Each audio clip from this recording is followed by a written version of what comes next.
So this is the Microshift Advent drivetrain that came out in the spring of 2019. I decided to go with this because I have read about and seen on YouTube that Box Components was going to make a wide 9-speed drivetrain, which seemed pretty interesting.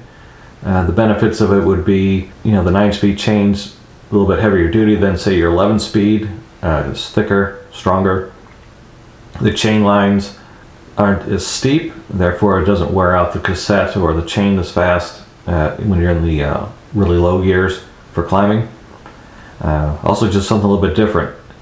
The shop I work at uses Microshift as replacements on road bike shifters and brake combinations, especially when you get older high-end bikes in that have the really expensive shifter combinations for road bikes, and then people just don't want to reinvest that amount of money into those components because they are extraordinarily expensive. So we've had great success with Microshift products in that regard, so I decided to give this a try. We'll go ahead and unbox each piece one by one and take a look at them.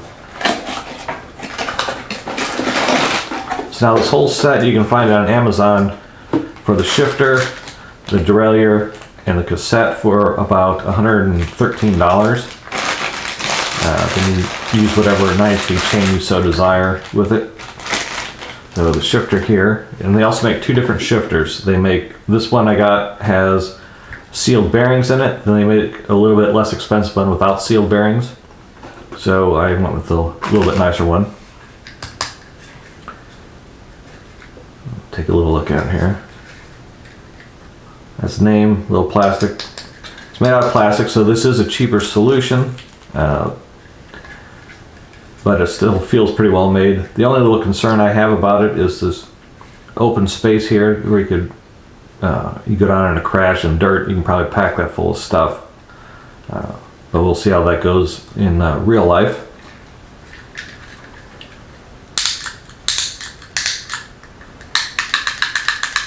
Now this one, only if you're familiar with use of Shimano, to downshift into your harder gears, you can push forward to downshift. This one you have to use your trigger finger. That's how I normally ride my bike, so this won't be a deal for me. I always use my trigger finger to downshift. I've never tried, pushing up or using my thumb to hit it to downshift, so this isn't going to be an issue for me whatsoever. We'll see how this feels once I get all mounted up and riding. Now it feels good. Again, I work in a bike shop, so I see the entire range of components from the very bottom of the barrel Walmart stuff all the way up to the SRAM XO and things like that. So a lot of times you can, just by feel, you can kind of tell. And also these clicks feel pretty good. You can really tell the quality level of components just by feel and how they feel when you shift. The low end stuff just feels like really cheap plastic, dull clicking. So there you have that. Comes with your nib that goes on the cable after you trim it. So we'll move on to the derailleur. So this derailleur also comes in two flavors. They have one without a clutch and one with a clutch. After riding bikes with clutch derailleurs, I'll never go back, which is also one of the things that attracted me to this, as you can get it with a clutch. Box Industries also is making a 9-speed, more of a modern day 9-speed drivetrain. But it's considerably more expensive than this system. So I wanted to give the whole wide 9 concept a try, but I didn't want to spend the money they were asking for it. But so when I came across this, it was like, well, this wasn't nearly as big of an investment as the Box unit would have been. But Box does make quality stuff, so it wasn't a quality thing. It was $1. Is a financial thing. So this feels pretty beefy. It has, as I said, has a clutch derailleur on it, so this is the switch to turn it on and off. This also uses a ratchet and see how I got it on here. Yep. You hear that? It has a ratchet and pawls system, which is a little bit different than other manufacturers who use like a clutch pack. It's also adjustable. There's a torque screw. It's right there, so you can adjust the tension of said clutch. Also, it's entirely user serviceable. Pull these 2 bolts out, unscrew these screws, pull the top off, and you can take it apart to clean it or to service it. There's videos online about that. It looks pretty straightforward. So it's a medium cage derailleur, capable of, again, up to 42 tooth capacity for your large gear in the rear. That's also something I was looking for. My first bike came with a 9-speed, and it was a 1 by, I think it was 34 or 36 in the rear. And the only thing and it didn't have a clutch, so it would, it'd slap around, you drop your chain, coming down rough stuff.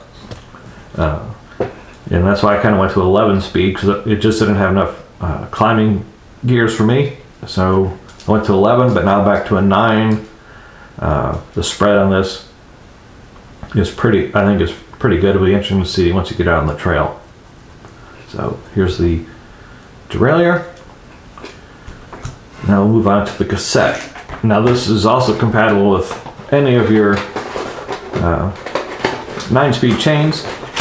9-speed chains are also much cheaper than your 11 or 12 speed options. Also, usually a lot more readily available. Now, where I live isn't a huge mountain biking town, so if you live someplace like in Colorado or Bentonville, I'm sure you could find, they probably have all kinds of stuff on the shelf for replacement parts for the higher end stuff. But you have to order it in. But it's 9-speed. Every bike shop's going to have a 9-speed chain on hand if you needed one. So there's two versions of the cassette. There's one that has an alloy 42 tooth, the big ring, to save a little weight, but according to the website it saves you about 5 grams. So it's a little bit more expensive than the all steel one. So I went with all steel for durability, and I didn't think saving 5 grams was justified about the extra, about $5. In my opinion. So the bulk of it is riveted, one piece riveted. It's fairly heavy. I think it's like 450 grams. And it goes from 11 to 42 tooth. And I'll post the tooth ratios in the comments or in the description below. Again, steel. It's going to last longer than the alloy. 450 grams. You look at the price. A lot of times when you start getting into more expensive cassettes, you're starting to pay for weight after a certain point. And I'm not racing, so I'm not overly concerned about it. I don't think the jumps are going to be too severe, but again, I won't know until I get on it. And that's another point for going with this. If it doesn't work out or I don't like it, I'm not out, a ton of money. I do have another bike, my original mountain bike I could throw it on. That's like would be like a loaner bike, or if I just have a feeling some nostalgia, I want to ride it. It will be an upgrade for that, because the clutch derailleur is big, in my opinion. So here it is. If you have any questions, leave them in the comments below. The overall quality of this feels pretty good. Looks good. I've seen a lot of cassettes, working in a bike shop. This, looks pretty nice. Just have to see how it all wears in. Then the chain went with KMC 9-speed, the X9. Pretty decent chain, and like I said, any of your 9-speed chains that you have laying around or can find will work with this system. Alright, we'll do a future update once I get it all installed and take it for a ride. Alright, so here's the Rapid Drive hub all laced up to the wheel. Got new spokes, new nipples. This is my first wheel build. I got some guidance from the guys at work get it figured out. Wasn't really hard. You just gotta pay attention to you know, how the spokes interact with each other, how they cross, and the tensioning in the dish. Again, I had access to all the proper tools to check for the wheel dish, spoke tensioner, trimming stand, so that makes your life easy. If you don't have those things, I imagine it could be about getting the tension right and stuff. Could be a chore. Pretty happy how it turned out. We'll see how it, you know, once I get on, once I actually ride it, make sure I did it right. But everything feels really good. It's pretty satisfying to do it myself. The nipples I used on these, if you're not familiar with, you know, the nipples and things like this, there's several different kinds. These ones have a hex head on the backside, which allows you to use kind of like a little nut driver. So much nicer than the ones that have kind of like a flat tip slot for. There's a couple different type of spoke tools. So this is much easier to not only install the nipples, but to put tension on them, because obviously when you're building the wheel, there's no rubber on it, there's no rim strip, so you have access to the spoke nipple holes. And when you're putting tension on these guys for the first time, you go around the wheel and you try to put equal tension. You know, you just don't start cranking on one then another. You put, you know, you go like, say, like a turn on one, you just keep going around, get tension. You watch your dish to make sure it's spaced properly, especially like the rear wheels, obviously different because the hub is much wider and it has to stick out on this side to accommodate the hub, excuse me, the cassette. So the hub was actually kind of canted, you know, pushed in that way, so everything lines up right. But having the proper tools is pretty easy. But those spoke nibbles, this is the first time I've dealt with the hex head ones, and I would never do it another way if I had to rebuild a wheel. Those were very nice to work with. So this is the Bontrager Rapid Drive hub. The reason why I replaced the original hub on my Roscoe, the 2018s came with your standard loose ball bearing hub in the rear, and those are, you know, fairly introductory type hubs. They're adjusted, you know, you adjust them by adjusting the cone and the bearings on it. That can be finicky, pain in the butt. This uses sealed bearings in it, which, you know, there's no adjusting as far as that goes. Sealed bearings wear out, you just pop them out. They're cartridge bearings, so you pop this bearing out, slap a new one in. With the loose ball and the cone of that type of hub, what can happen is, and what did happen with my hub was, so you got a grain of sand that made it past all the seals on it, and you're riding around and it gets in the ball bearings and it can wear out the races that are built into the hub body itself, and, you know, destroys your hub. And then you got to, you know, replace the entire hub. If something gets into the bearing here, you just replace the bearing and your hub's still good to go. You don't have to bother either tossing your wheel to get a new one or rebuilding your wheel. Much nicer.